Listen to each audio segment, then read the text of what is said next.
হুজুর বলবো না, বিচার করা লাগবে। বললাম কিছু না শুনলে কি বিচার করা যায়? হুজুর বলবো না, বিচার করা লাগবে। এদিকে লজ্জা আছে, বলতে চাচ্ছে না। কি হয়েছে বলো। আসলে আল্লাহর কসম করে বলছি, আমি ওই চিন্তাই করি নাই ওই ছেলে এই কথা বলবে। কেন? তুমি কোন ক্লাসে পড়ো? হুজুর ক্লাস 1-এ পড়ি। তাহলে তোমাদের কেন বন্ধু বন্ধু ঝগড়া?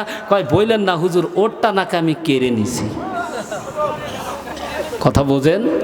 ওরটা আমি কেড়ে নিয়েছি। এটা বাংলাদেশের শিক্ষা অঙ্গন হয়ে গেছে। কথা বলেন, কথা বলেন। যদি বাংলার জমিনে নৈতিকতা যদি থাকতো, আল্লাহর কসম করে বলছি, কোন ছেলে মেয়েকে কথা বলার ক্ষমতা রাখতো? কথা বলেন না কেন রাখতো? কারণ রাখবে কেমনি, বিচার করবে কেমনি? বাংলার জমিনে যতগুলো মিনিস্টার আছে, যতগুলো এমপি আছে, নিজের স্ত্রী ছাড়াও দেহ ব্যবসার হোটেল পর্যন্ত আছে। কথা বলেন। আবার এরাই লাইফ এসে বলে আমরা আছি দেখে বাংলাদেশের যুবকরা বেঁচে আছে। বাংলাদেশের অবস্থা রাগ করতেছেন আপনারা? কথা বলেন। বাবাজি খেয়াল করবেন। এখন আসুন, নবীজি মদিনাতে, মক্কাতে ও নবীজি আল আমিন ছিল। জোরে বলুন, কি ছিল? আল আমিন মানে বিশ্বাসী ভাবে তার খেতাব দেওয়া ছিল। নবীকে ব্যাংকের মতো ব্যবহার করত, যে তার কাছে টাকা রাখলে টাকার কোনো ধরনের হেরফের এরকম হবে না, এরকম বিশ্বাস নবীজির প্রতি সমস্ত মক্কার মানুষদের ছিল। কিন্তু যেই নবীজি পাহাড়ের চূড়ায় ডাক দিয়ে বলেছেন, ইয়া আইয়ুহান নাসু কুলু লা ইলাহা ইল্লাল্লাহ।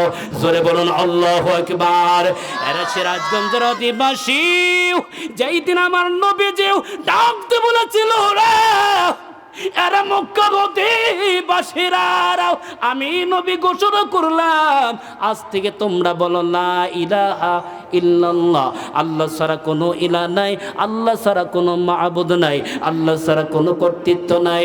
সেই দিন থেকে গো মক্কার মানুষেরা নবীকে আল আমিন নাম কেটে দিয়া সেই দিন থেকে নবীকে পাগল বলেছে, নবীজির থুতু মেরেছে। এখন বলুন, নবীজির মনে হয় খুব অপরাধ ছিল? জোরে বলেন। নবীর অপরাধ ছিল।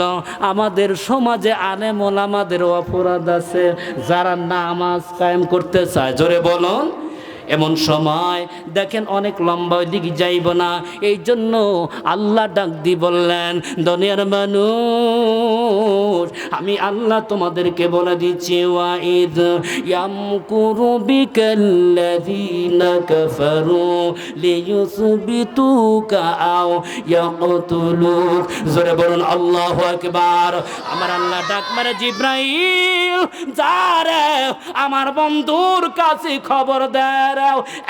জিব্রাইল আমার নবীর কাছে কোরআনের আয়াতটা এই জন্য দিব, কিয়ামত পর্যন্ত যারা আমার নবীর অনির্দের বিপক্ষে, আমার নবীর বিপক্ষেও যারা ষড়যন্ত্র করেছে, তাদের ষড়যন্ত্র দেও সফল হয় নাই, বড় কুফল হয়েছে। জোরে বলুন না আল্লাহু আকবার। লা ইলাহা, জবান খুলে লা ইলাহা, জোরে লা ইলাহা, জোরে লা ইলাহা। দয়ালু নবী প্রেমের ছবি আর আসবে না জগতে, আমার দয়ালু নবী প্রেমের ছবি আর নবী হাসরের দিনে উম্মত বিনে, নবী হাসরের দিনে উম্মত বিনে যাবে না নবীজি বেহেশতে, আমার দয়ালু নবী প্রেমের ছবি আর আসবে না। খারাপ লাগতেছে আপনাদের?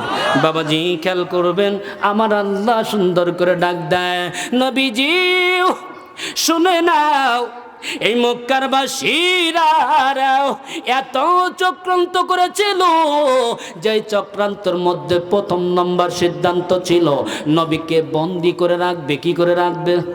জোরে বলেন কি করে? ইসলাম আল্লাহ কায়েম করতে চায়। বলুন তো দেখি, দুনিয়ার কোনো পরাশক্তি ইসলামকে কি বেঁধে রাখতে পারবে? জোরে বলেন। বাংলাদেশেও মনে হয় পারছে। আরো জোরে বলেন পারছে। কারণ বন্দি করতে গিয়েই নিজেই বিতাড়িত হয়েছে। জোরে বলুন কথা ঠিক কিনা?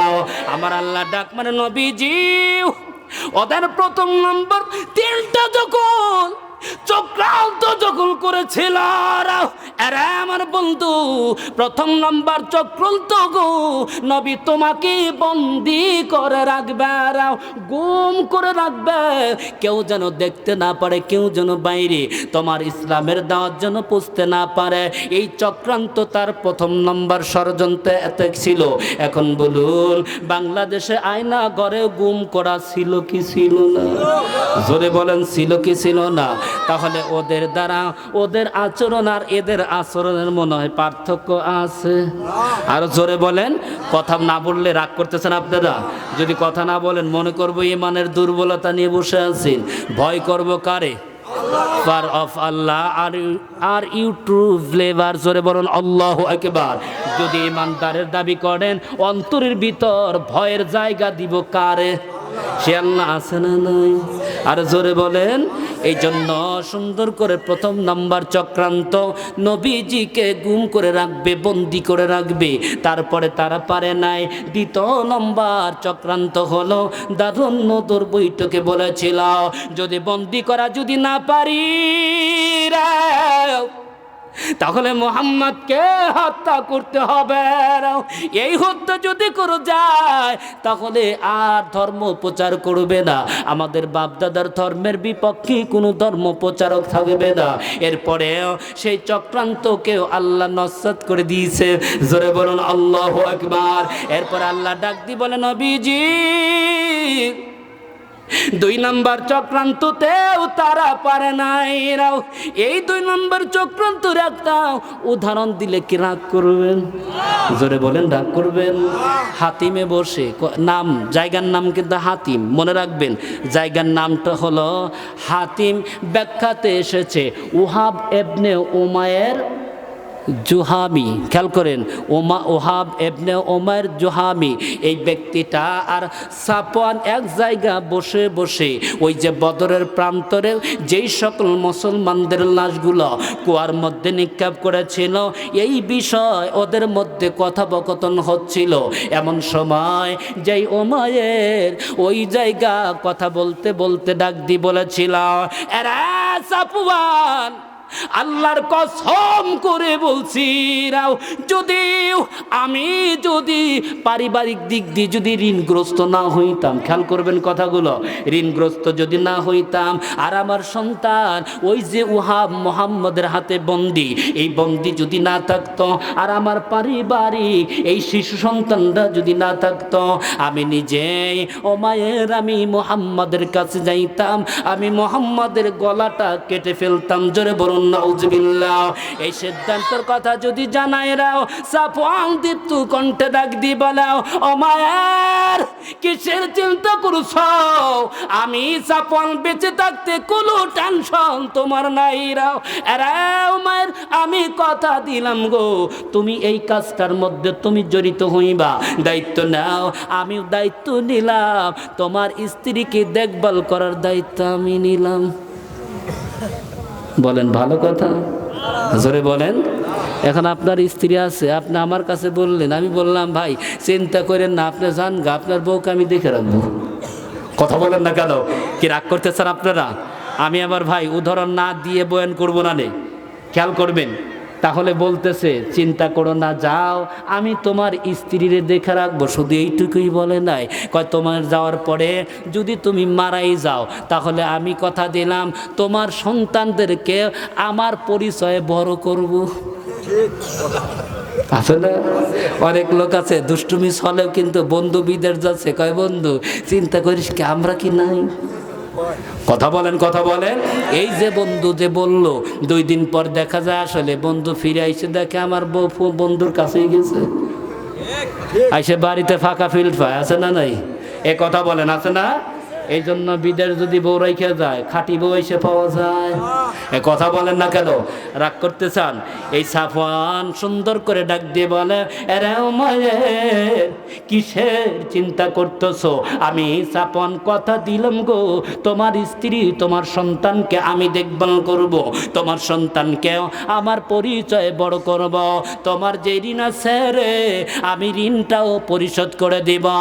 এরা সয়দানগরের অধিবাসী দেখবেন কেমন এমন কিছু নির্বোধের আরে এরকম চরিত্র বানাচ্ছে, বন্ধু এইও প্রপোজ করলে এই অপর দিলে বন্ধু আস্তে করে সেটা মেনে নাই, জোরে বলুন না ফেরা নাই। এরকম বন্ধু বলুন তো দেখি, এর চাইতে শত্রু অনেকটাই ভালো। কথা বলেন, যেই বন্ধু বন্ধুর স্ত্রীকে নিজের করে নিতে চায়, এই চরিত্রবান বন্ধু মনে হয় খুব ভালো মানুষ। আরো জোরে বলেন। এমন সময় দায়িত্ব যখন নিল নির্বোধ ওমায়ের, এই ওমায়ের নবীজির কাছে গেছে একটা তরবারি লইয়া, কিন্তু ওই জায়গা হযরত ওমর ছিল, তাকায় দেখে রে নবীজির কাছে আসতে তো কেউ তরবারি নিয়ে আসবে না, এখানে তো নিরস্ত্রভাবে আসবে, এই জায়গা তো কোনো অস্ত্র নিয়ে আসবে না। ওমর তীক্ষ্ণ ব্রেনের অধিকারী ছিল, কূটনৈতিক বুদ্ধি আমার আল্লাহ ওমরকে বেশি দিয়েছিল। জোরে বলুন আল্লাহু আকবার। হযরত ওমর তাকায় দেখে তরবারি হাতে লইয়া নবীজির দিকে আসতেছে। এই দিকে তাকাইয়ারাও এই ব্রেনের মধ্যে প্রশ্ন জাগৃত হইছে, কেন রে তরবারি লইয়া আসতেছি? নিঃসন্দেহ সন্দেহ আছে, এই জন্য ওমর ডাক দি বলে, আনসার সাহাবীরা আর দেরি করো না, এবার তোমরা রেডি হইয়া যাও, শত্রুর আক্রমণ হতে পারে, ওরা যে কোনো ভাবে আমাদের অন্যায় করতে পারে। বলুন এরকম আছে না? কয়েকদিন আগে বগুড়াতে কয় কি হইছে, ছেলে মাদ্রাসার মারে খুন কইরা ফ্রিজের মধ্যে রাখছে। উদ্দেশ্য কি? ছেলেটা হলো ছাত্র শিবির, ওর নামে একটা লকআপ